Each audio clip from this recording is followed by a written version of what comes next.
She's a best-selling author, highly acclaimed speaker, and an authority on brain-based health. And Dr. Heidi Hanna is a favorite wherever she goes. As the founder and chief energy officer of Synergy, she provides brain-based health and performance programs for organizations, and is also the executive director of the American Institute of Stress. Dr. Hanna is a national board member for the Association for Applied and Therapeutic Humor, and she recently created the Beyond Funny Project, a nonprofit dedicated to providing resources and education related to the benefits of healthy humor. Her passion to help people transform their relationship with stress comes from her own personal struggles, and she's used her ability to recognize how a healthy relationship with stress is a critical part of learning how to use challenges as opportunities for growth. To help us grow stronger together while creating healthy and lasting brain habits, please welcome a dear friend of Generation W, Dr. Heidi Hanna. Thank you very much. Thank you very much. Okay, so when I saw that introduction video, I told Donna and Kasia, I want to meet her. She sounds really cool. I'd want to hang out with her and be friends with her. They do such a good job of doing that.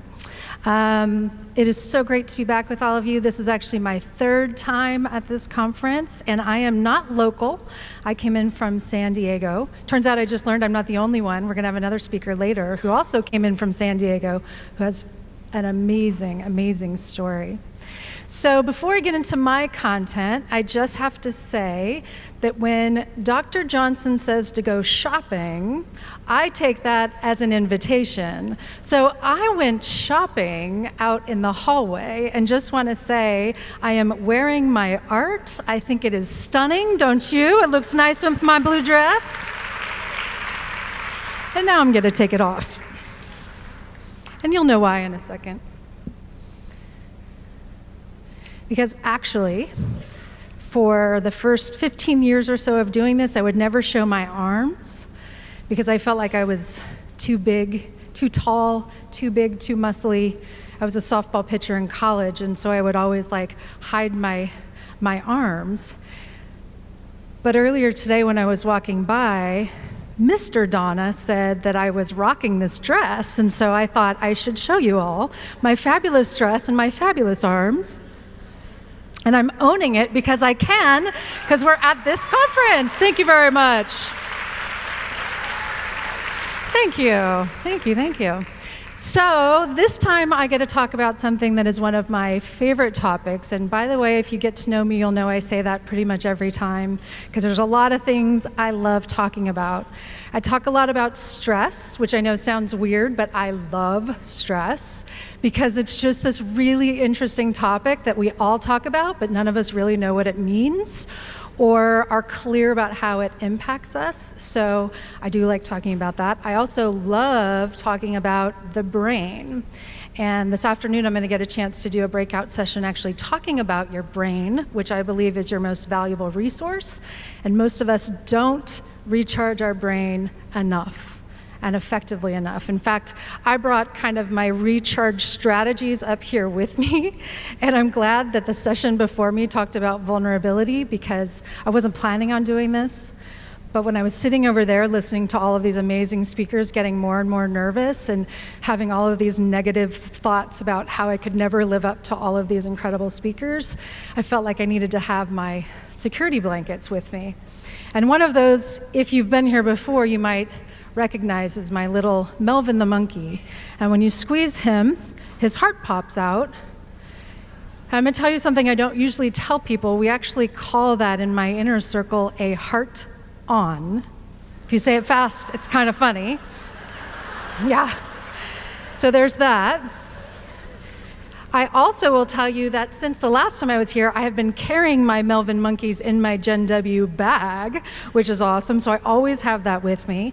I also have aromatherapy, my notes, my water, and my notes are upside down. There we go. So I've been doing this for 15 years, and you might think it's weird that I have to have all of this stuff, but the fear and the anxiety and the stress doesn't go away.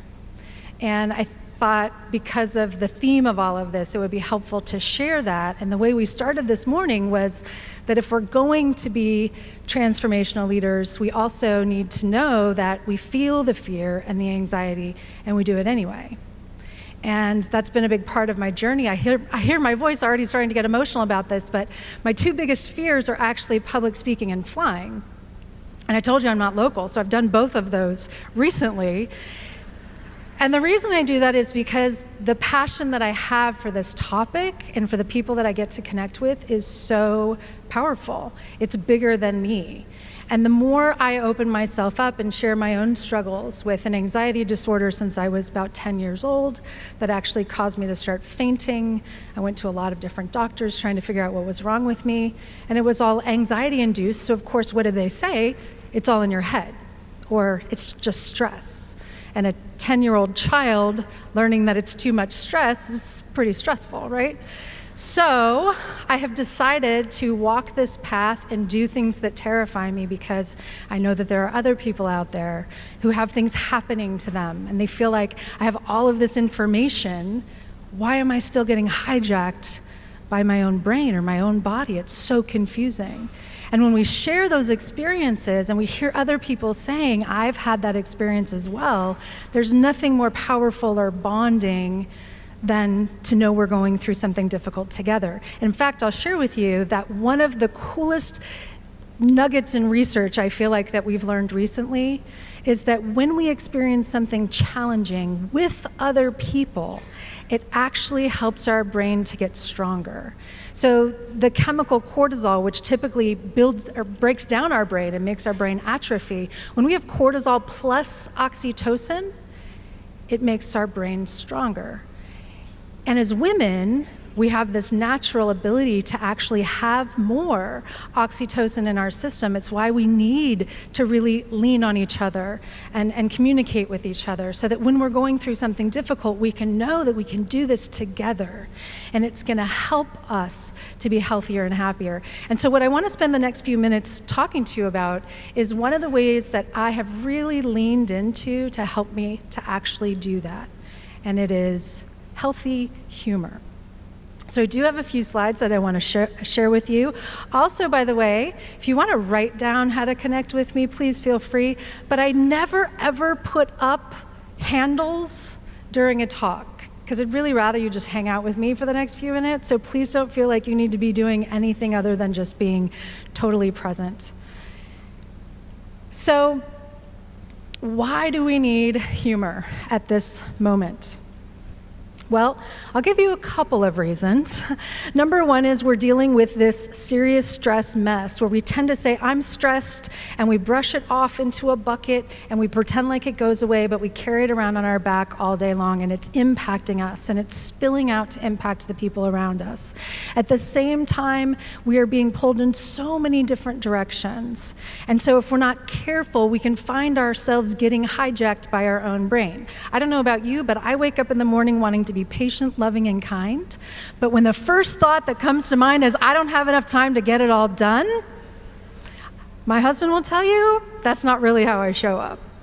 Especially with my husband. By the way, it's his birthday today. So I'm flying home right after this to spend the time with him. But he's one of the most annoyingly positive people I've ever met in my life, which is also why I married him a little over a year ago. And he'll be talking and I'm like, land the plane, honey, land the plane. Like, finish the conversation already, right? I love you more than anything in this world, but I have stuff to do. So I woke up as this really loving, sweet person. And then the number one thing, by the way, that we all have in common, most people wake up and feel like there's not enough time to get it all done. Do any of you ever have that happen? Your brain is hijacked now for the rest of the day unless you go back and actually intentionally recharge it with something. Your battery is starting to wear out faster than it should, and we'll talk more about that actually in the breakout session.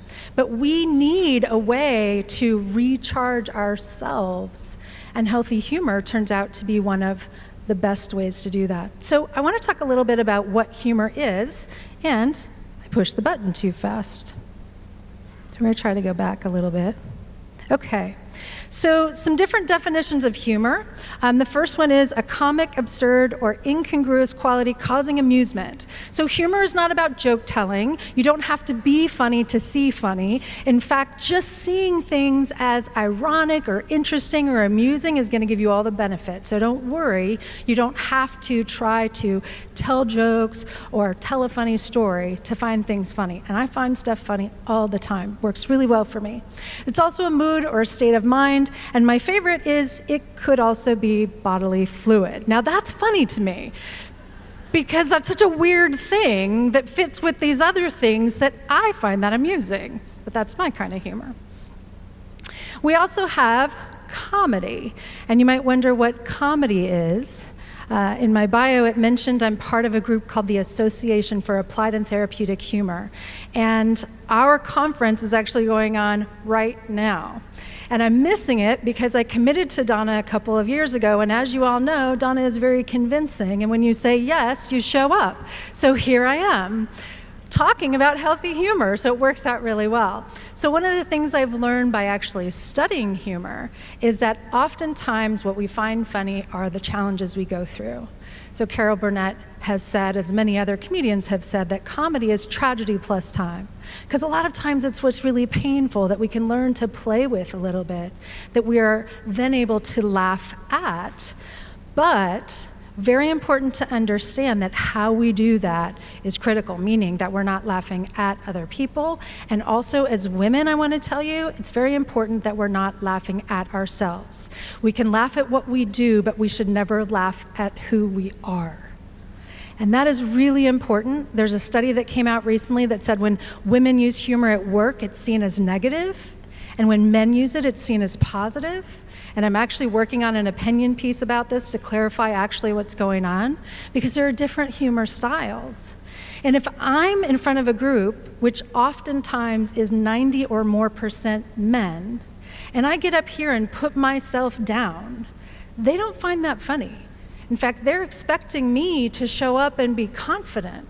And that's important for us to be able to do, which, by the way, we can also do in a very feminine way. We don't have to change our voices to sound like men in order to do that. But we can be playful, we can be ironic, we can use wit, we can use all of these other types of humor, which, by the way, are very intelligent, to create a bonding experience with the other people in the room. So the type of humor we use may be very important, but I think that we need to also understand that sometimes just playing with the stuff that happens. I mean, I'm an expert on stress, so I can guarantee you that something's going to go wrong in this presentation, right? Because otherwise, how do you know I'm an expert? So I just show up expecting it, and then I decide to play with it when it happens, and it makes everyone feel more comfortable, which is one of the great things about humor. So specifically where humor happens in the brain, you may not care, so just roll with me for a second, because I think this is fascinating, is it actually hits 3 different parts of the brain. So at the base of the brain, we have the brain stem, and typically this is going to be initiated by laughter. Too fast. Hold the phone. There we go. Laughter, ha-ha, ha-ha, helps us to get circulation going. We feel it in our body, and it activates the brainstem, which is our sensing of information. Now, when we have humor, like finding something funny, it's an emotional experience. So you can see something that just looks odd or different and be amused by it, and it's actually going to calm down the fear center of the brain and make you feel more safe. And then wit, which is my favorite, is that quirky, intelligent humor of like getting the joke. And I call this ha ha, ho ho, and hee hee. I have a terrible joke because I don't tell jokes, but the one I always use, because it's not very many words, to just give you this experience, and I'm not making light of this, so please hear me when I say this. It's a dyslexic man walks into a bra. I know, it's really a terrible joke, but it's the only thing I can remember. And why is that funny? There's a couple things happening. You're not expecting me to say that, and then you get the joke, which, by the way, if you get the joke, whether you laugh or not, it activates a whole brain recharge process, because you just got it. I know that sounds really crazy, but this is so powerful. I have friends that are in the lab that actually show that when you find something funny, not only does it reduce cortisol and inflammation in the body, but it actually puts the brain into something called a gamma wave state. And the only other way you get there is to go live in an ashram for years and years and years and learn how to meditate, which sounds awesome to me, but don't have the time to actually do that. So finding something funny is like a shortcut to the ashram. All right, so I want to give you another chance to experience a different type of humor with a very short video.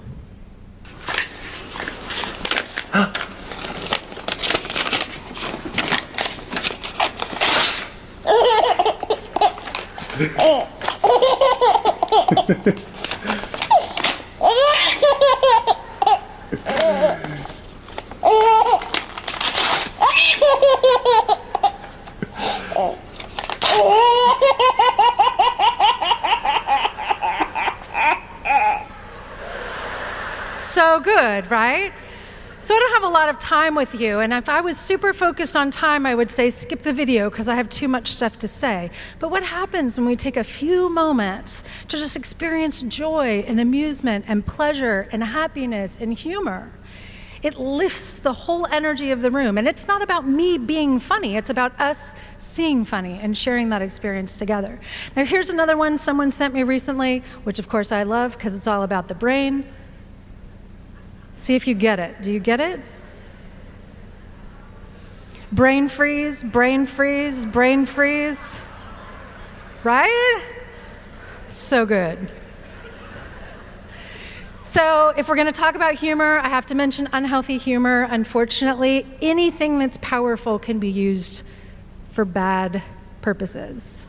And unfortunately, we're seeing a lot of this right now. I've actually had a chance to get to know, and I don't know if all of you guys are going to know who this is, you might be too young, but a brilliant Russian comedian by the name of Yakov Smirnoff. Any of you remember Yakov? He actually was going to come and be here with me and had a conflict. So in the next couple of years, I'm going to do my best to get him out here. He's actually doing a dissertation right now about women and stress. So of course, we got to know each other because I had a lot to say about that. So now we're friends, and one of the things he talked about in my podcast recently is the way that our humor has evolved. And he said, you know, back in the day, we used to laugh together, and now we laugh at each other. And his show, which is now in Branson, is called Make America Laugh Again. And it's not to laugh at other people. It's to come together with a supportive way of using healthy humor to connect again, and I think that that's really important. So, of course, we have to keep in mind that it can be used in negative ways. So a couple of things I just want to run through quickly, because I tend to do a longer presentation about this, is humor at work is a really great strategy. There's a lot of things that actually happen. Health and happiness, brain performance, communications, relationships, even sales and marketing strategies. I'm going to run through these here with you really quickly, but I didn't want to do it yet. Hold the phone. Okay, so the comic, just in case you can't see it, says laughter is the best medicine, which is fortunate since that's all our health plan now offers. Now, this is the way we can use, oftentimes, humor in a healthy way to communicate sometimes a challenging message. Not to make light of it, but to actually say, you know, this is difficult, we're all in this together. Now, as soon as you find something funny, the brain works better. So you can problem solve more effectively if you can find something ironic, amusing, or funny about it. So here are those kind of breakdowns in each of those different categories. Just breathe through it, it's gonna be okay. Oh, there we go. I didn't want to hit if you hit the clicker too fast, it goes too fast. So health and happiness, anti-aging, reduces stress, lowers cortisol, all of these great things happen in the body. And again, you don't have to laugh to make these happen. So it's not that it's a physical thing causing a physical thing, it's your brain changing your body's chemistry, which is so powerful.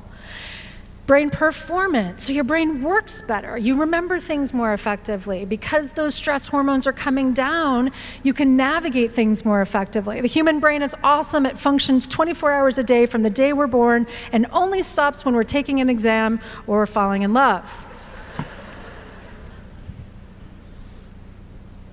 Oh, I have another short video.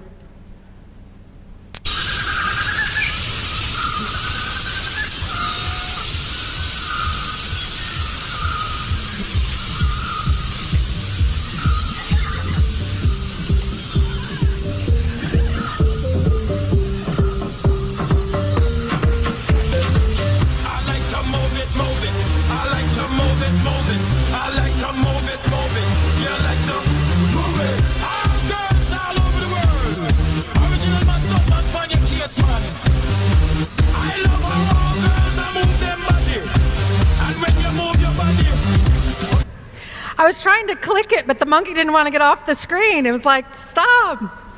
So when you tell people you love monkeys, they send you all sorts of monkey stuff. By the way, feel free, send it to me. I love it. You know, just a little break like that in the middle of the day helps to recharge your battery. It's great. So communications, when we're talking about things that are difficult, using some humor, especially kind, healthy humor, is a good way to help us to listen. It lowers status. It brings everybody back to the same level playing ground. Again, being strategic about this, being playful about it, not laughing at people in order to bring them down and elevate ourselves. Very important, of course. We also have relationships for a lot of the same reasons. We have shared experiences with people. We have quality time, more time, better time. I know that I've started to be intentional about surrounding myself with people who like to have fun and see the positive side of life, because we also have something called a negativity bias that's built into all of us.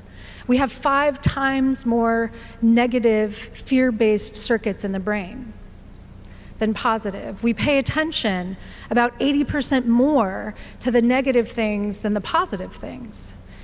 And I'll let you in on a little secret. I actually used to work for Disney World down in Orlando. And I don't know if you've noticed this, but there's 7 dwarfs. Only one of them's happy. I was so bad. I just can't pull it off. I can't, but okay, I did, and there are, and okay. So sales and marketing, ditto from last time. It's a talk trigger. You know what's so crazy is this little monkey that I actually started making because I was so anxious up on stage. I would put it by the clock so I wouldn't have a panic attack.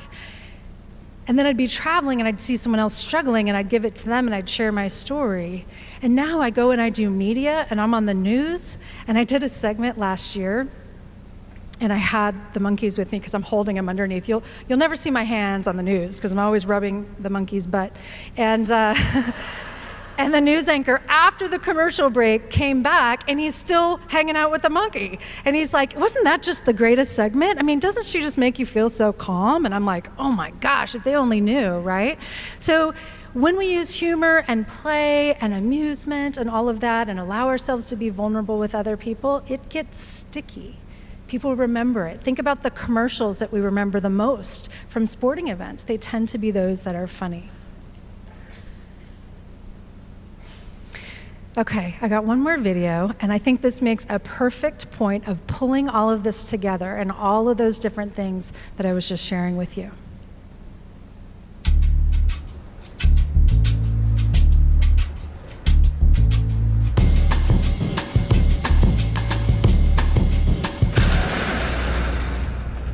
Whoa, that's not good. Oh, I don't need this. I'm already late. Somebody will come. Anybody out there? Do you have a phone? No. Sorry. Somebody! Hello? There are 2 people stuck on an escalator and we need help.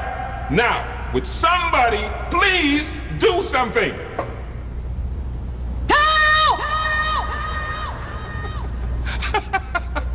I don't believe this. You gotta be kidding me. I'm gonna cry. No, well, there's not enough left to do, is it?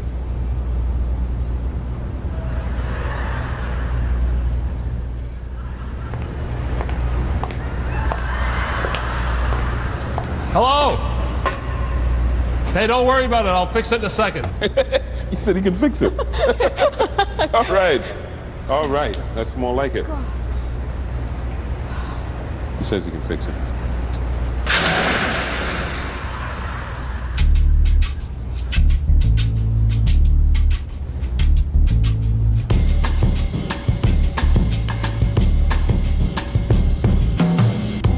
Life is good when I see the sunlight in the morning. Lying in my bed. Okay. It's Monday, 10 a.m. So we actually saw a couple of different types of humor in that one. There, oops. Oh, way too far. We only have a couple more to go. Oh, uh-oh, there we go. Thank you, whoever's helping me.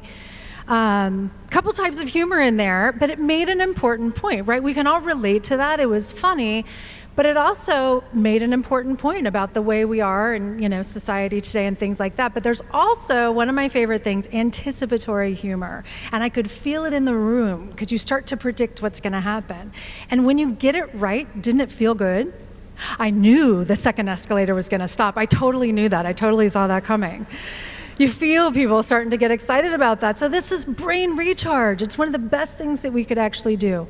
So very quickly, I wrote a book recently called What's So Funny About Stress. It's just a little book. It's just to share this idea. I wrote it with my bestie. Her name is Karen Buxman. She's also, she calls herself a neurohumorist, where she studies the impact of humor on the brain. That's her. We're actually doing a fundraiser for Alzheimer's. She was behind me making funny faces. She's the silly one out of the two of us.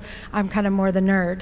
But she's taught me things over time. And for the last 5 years, almost every single day, she'll text me a picture of something that she finds funny. Now, I'm going to tell you one other thing that I find really hysterical, just to let you know. I asked them to let me know how much time I had to make sure I wasn't rushing through the end of this, and they said they'd put up 10 minutes, which is great, but I don't know when it went up, and it was up there the whole time, and now it says wrap it up. Now that's funny, right? Like, that's super funny to me. So I'm going to wrap it up really quickly. Seek funny, see funny, soak in funny, meaning take your time to enjoy it. Take a picture, share it with somebody. Build a funny folder of things you find along the way, create a funny playlist, share it with somebody, you're gonna get more oxytocin. Be a funny buddy, have somebody where you just say, for the next 21 days, let's share something funny with each other every day. Now I have just a couple more slides. There it is. I might go too fast. No, okay, good. Just for you guys, I wanted everybody to be able to have a copy of this actually. So if you go to HeidiHanna.com/either Beyond Funny bonus, or you can just text funny to 96,000, you'll get a free copy of the book. I didn't want to deal with trying to sell them or anything like that. So if it's helpful for you, please grab a copy. And I want to encourage you over the next 21 days to go on your own 21-day challenge and actually look for things that are funny, share things that are funny with each other. You will be amazed. Last little thing I want to tell you is that when I did a cognitive emotional test on my brain, I found out that I was so far on the spectrum of negativity bias that I felt like a horrible person, even though I have to say I think I'm one of the nicest people I know. So I was very confused by that. Negativity bias doesn't mean you're a negative person. It means you're threat sensitive to things happening in your environment. And with an anxiety condition since I was a child, that wasn't really a surprise. When I did a humor intervention and I actually paid attention to funny things for just 30 days, I ended up in a healthy, normal range for my negativity, positivity bias, and I felt like a different person. So this isn't just a good idea. I just gave myself goosies, by the way. This isn't just a good idea. This is really powerful. This helps you to be the boss of your own brain by being intentional and strategic about using healthy humor. So the last thing, if we can go to the last slide, is just my contact information. If you want to email me, if you have any questions about any of this, I'll also mention the Association for Applied and Therapeutic Humor is aath.org. We can't go to the conference this year because it's happening, but next year we're going to be in New Orleans, so we'll be a little bit closer. So if anyone's looking for more research, an application about how to bring this into your business or into healthcare, we have a lot of healthcare practitioners that do this great work, would love to see you there. So I think that's all I've got. I'm excited to spend the rest of the day with all of you. Thank you so much for your time and your energy. Thank you.